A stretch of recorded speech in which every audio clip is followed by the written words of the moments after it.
Hello. Prince residential senior secondary school की online क्लासों में आप सभी का स्वागत है। आज तारीख 19/11/2020 कक्षा 11वीं क्लास वाणिज्य वर्ग अपन फोर्थ लेसन स्टार्ट कर रहे हैं और व्यावसायिक सुविधाओं के बारे में अपन अध्ययन करेंगे।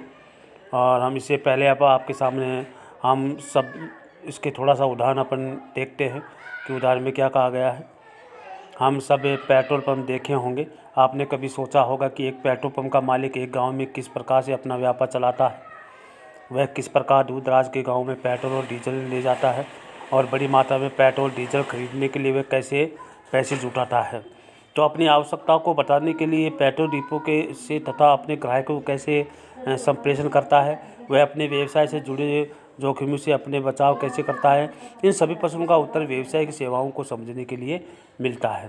पेट्रोल और डीजल को तेल शोधक कारखानों से पेट्रोल पंप तक मालगाड़ी, रेलगाड़ी या टैंकरों के द्वारा लाया जाता है, जिसको परिवहन सेवा के रूप में जाना जाता है। फिर इसका भारत में फैले सभी प्रमुख नगरों में स्थित तेल कंपनियों के डिपो में संग्रहण किया जाता है, फिर भंडारण किया जाता है, जिसको भंडारण सेवाएं कहते हैं।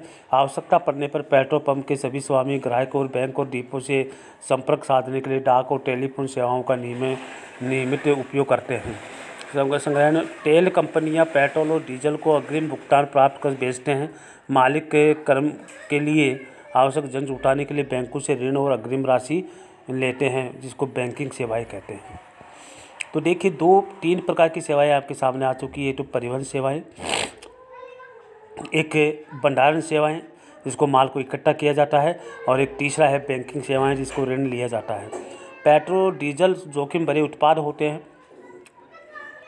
मालिक को अपने को विभिन्न जोखिम में अपनी सुरक्षा करनी होती है और इसलिए वह अपने व्यवसाय का उत्पाद और अपने कार्य कर्मचारियों को बीमा करवा लेता है। तो उसे चौथी जो सेवा है वो बीमा सेवाएं होती हैं। अतः हम देखते हैं कि कहने को है कि पेट्रोल डीजल उपलब्ध कराना एक एकल व्यवसाय है, परंतु वास्तव में वह विभिन्न व्यवसाय सेवाओं का साझा परिणाम है।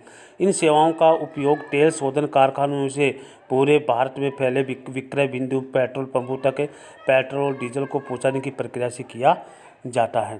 तो इसलिए देखिए, आप जो आज जो अपन लेसन पढ़ेंगे, इससे पहले कुछ उदाहरण और कुछ टॉपिक आपके सामने दिए गए हैं। तो इसमें 4 सेवाओं का जिक्र अपने सामने हुआ है। पहला जिक्र जो हुआ है वो हुआ है परिवहन सेवा, दूसरा जिक्र जो हुआ है भंडारण सेवा, तीसरा जिक्र जो हुआ है बैंकिंग सेवाएं, और चौथा जिक्र जो हुआ है वो आपके बीमा सेवाएं के नाम से जाना जाता है। इस लेसन में अपन 4 सेवाओं के बारे में पढ़ेंगे।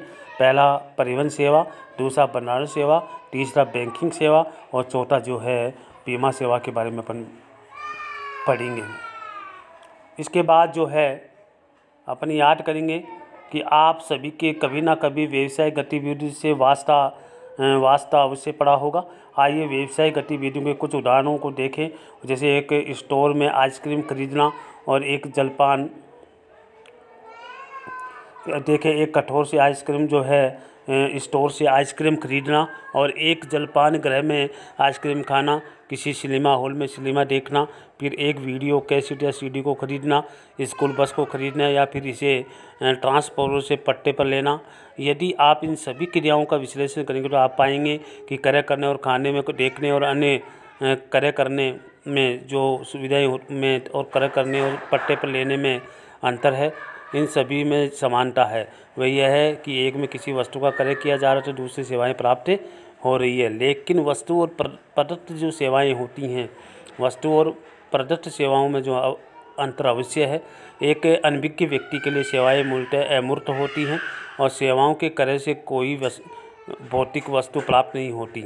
उदाहरण के लिए आप एक डॉक्टर से सलाह ले सकते हैं, उसे खरीद नहीं सकते। जो सेवाएं और वह आर्थिक क्रियाएं हैं जो अमूर्त हैं, इसमें सेवाएं देने वाले एक उपभोक्ता के बीच में सेवाओं का आदान प्रदान होता है, उसे जो है अमूर्त क्रिया के नाम से जाना जाता है। तो आपके आज के लेसन में जो आपको जो करवाया गया है कि व्यवसाय के सेवाएं कौन कौन सी हैं और व्यवसाय सेवाओं के बारे में अपन अध्ययन करेंगे आने वाले अगले जो लेसन में।